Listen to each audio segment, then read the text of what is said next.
Caitlin Clark's season has officially come to a heartbreaking end, and this time the blame doesn't fall on bad luck or just injuries.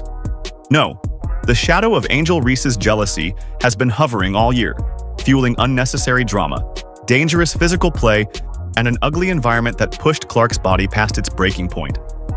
From a quad strain in May, to groin problems in June and July, to a bone bruise in August, it was one blow after another.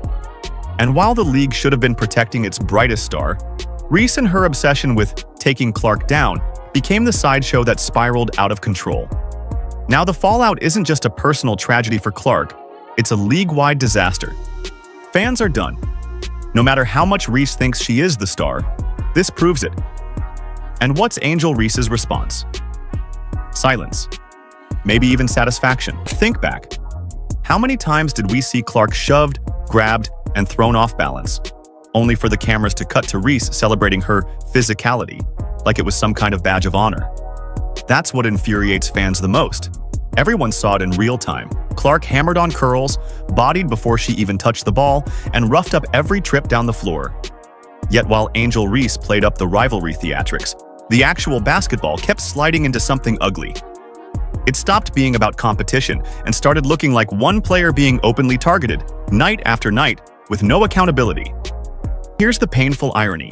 The very player who carried the WNBA into record-breaking viewership, selling out arenas in Dallas, Vegas, New York, and Chicago, was left vulnerable because Angel Reese and others thought proving a point was more important than protecting the game itself. Networks were paying millions for Caitlin Clark broadcasts. Fans were buying tickets months in advance. But instead of letting her play, jealousy turned into an arms race of fouls, cheap shots, and intimidation.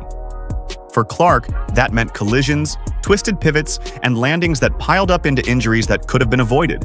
This wasn't just frustrating to watch, it was dangerous to the very foundation of the league. Every time Clark absorbed another cheap shot from players desperate to prove they weren't overshadowed, the clock ticked closer to this moment. Her quad strain, her lingering groin issues, none of these were flukes.